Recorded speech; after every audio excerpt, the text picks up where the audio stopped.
बहू का गुंडा भाई। नेहा शर्मा परिवार की बहू बनकर आई थी। पवन और नेहा की शादी काफी धूमधाम से हुई थी। अगले दिन रेखा के घर उसकी पड़ोसन सुनीता आती है। बधाई हो रेखा बहन, अब तो तुम सास बन गई हो, बहू जो ले आई। हाँ सुमन दीदी, ये तो है। हाँ तो सास जैसे ही रहना, वरना ये आजकल की लड़कियां ना सर पे चढ़ जाती है। अभी से दबा कर रखोगी तभी सही रहेंगी। हाँ जी, आप बिल्कुल सही कह रही हो दीदी।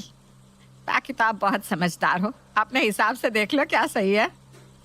ये कहकर सुनीता वहां से चली जाती है। तभी नेहा भी उठ जाती है। नेहा, आज का तो ठीक है, लेकिन हमारे घर में औरतें ना टाइम से उठ जाया करती है। ठीक है माँ जी, अब से देर नहीं होगी। चलो अब सभी के लिए कुछ बना दो। इतने में नेहा का भाई सोनू आ जाता है। उसके साथ उसके कुछ दोस्त भी होते हैं। अरे मेरी बहन क्यों खाना बनाएगी बंदूक ठोक के? सोनू और उसके दोस्तों को देखकर रेखा डर जाती है। अरे बेटा तुम आओ आओ, खाना तो मैं बना दूंगी। अरे नेहा बेटी बस मेरी मदद करेगी। ऐसे हम थोड़ी ना अपनी नई नई बहू से सारा काम करवाएंगे, है ना बहू? नहीं माँ जी, मैं खुद बना लूंगी, आप आराम करो। और भाई तुम यहाँ इतने सुबह सुबह, सब ठीक है ना? कुछ नहीं, बस देखने चलाया। तू ठीक तो है ना? कोई दिक्कत तो नहीं है ना बंदूक ठोक के? नहीं भाई, मैं बिल्कुल ठीक हूँ, यहाँ सब अच्छा है।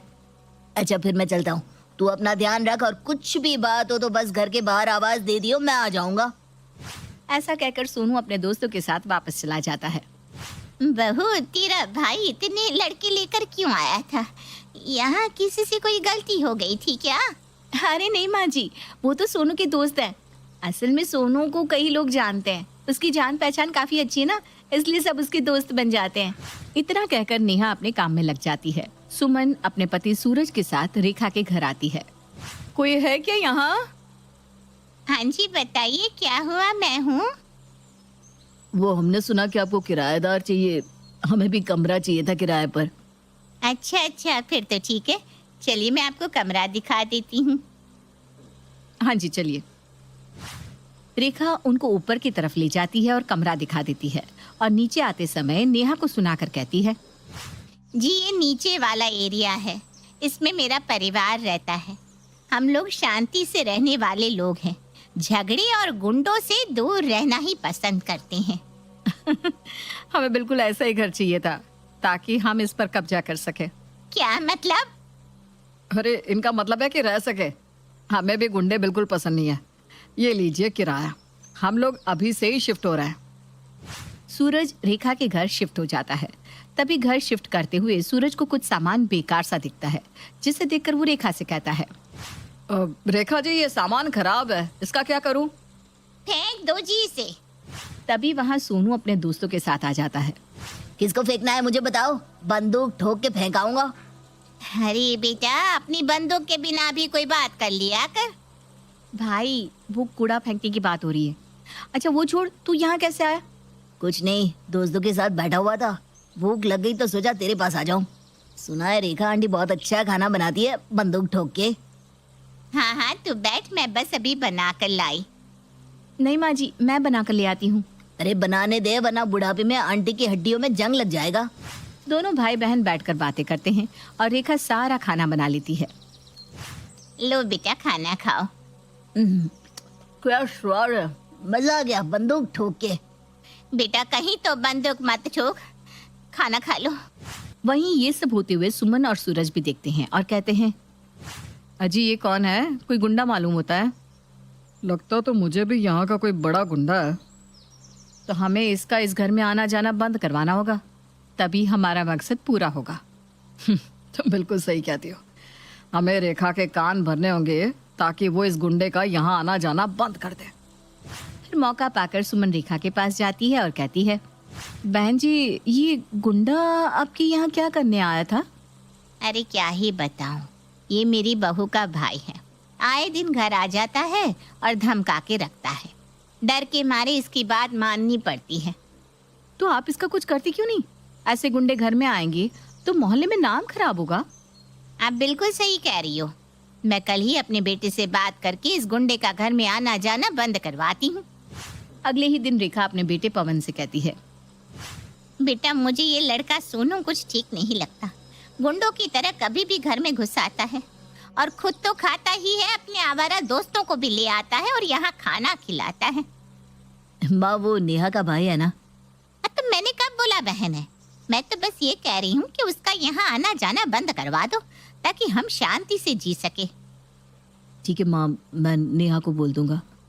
इसके बाद पवन नेहा के पास जाकर कहता है, अब सुनो नेहा, माँ को ना सोनू का यहाँ आना जाना पसंद नहीं है, तो सोनू को कह देना आज के बाद यहाँ ना आए। भला ऐसा क्या कर दिया मेरे भाई ने? कोई नहीं, अगर आप लोगों को पसंद नहीं है तो मैं उसे मना कर दूंगी और आज के बाद मैं किसी के कहने पर भी उसको यहाँ नहीं बुलाऊंगी। ऐसे ही कुछ दिन निकल जाते हैं और सोनू का आना जाना बंद हो जाता है।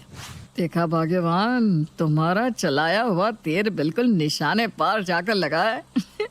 वो सोनू तो काफी वक्त से यहाँ आया ही नहीं। हाँ, और यही सही वक्त है, हमें अपना काम करके यहाँ से निकल जाना चाहिए। ऐसा सोचकर दोनों नीचे आकर सुमन के पास बैठ जाते हैं जहाँ पवन भी बैठा था। बहन जी, क्या बात है, आपकी एक बार कहने से ही उस गुंडे का यहाँ आना जाना बंद हो गया? हाँ, अपना तो ऐसा ही है। ये घर मेरा है तो यहाँ ऑर्डर भी तो मेरा ही चलेगा ना। हाँ हाँ वो तो है, लेकिन आज के बाद से ना यहाँ ऑर्डर सिर्फ हमारा चलेगा। क्या मतलब है तुम्हारा? मतलब ये कि आज से ये पूरा घर हम दोनों का हुआ। ऐसे कैसे तुम दोनों का हो जाएगा?